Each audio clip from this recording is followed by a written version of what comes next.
point de juste, pas même un seul. Nul n'est intelligent, nul ne cherche Dieu. Tous sont égarés, tous sont pervertis. Il n'en est aucun qui fasse le bien, pas même un seul.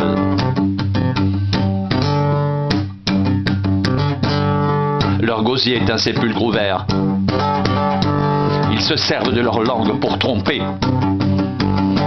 Ils ont sous leurs lèvres un venin d'aspic.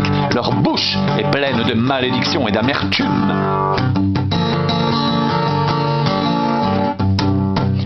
Ils ont les pieds légers pour répandre le sang. La destruction et le malheur sont sur leur route. Ils ne connaissent pas le chemin de la paix. La crainte de Dieu n'est pas devant leurs yeux. Or, nous savons que tout ce que dit la loi, elle le dit à ceux qui sont sous la loi.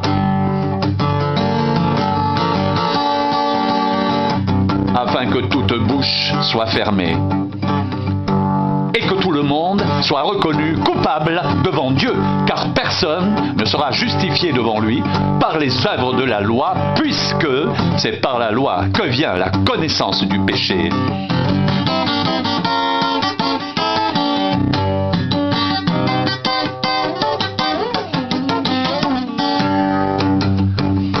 Mais maintenant,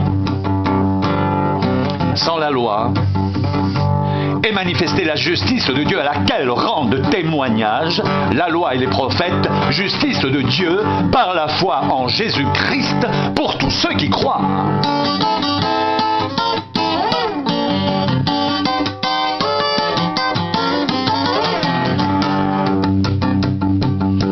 Il n'y a point de distinction. Car tous sont péchés et sont privés de la gloire de Dieu. Et ils sont gratuitement justifiés par sa justice, par le moyen de la rédemption qui est en Jésus-Christ.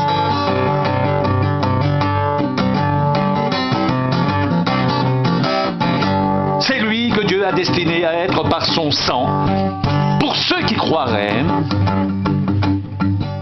victime propitiatoire afin de montrer sa justice, parce qu'il avait laissé impunis les péchés commis auparavant au temps de sa patience. Il montre ainsi sa justice dans le temps présent de manière à être juste tout en justifiant celui qui a la foi en Jésus.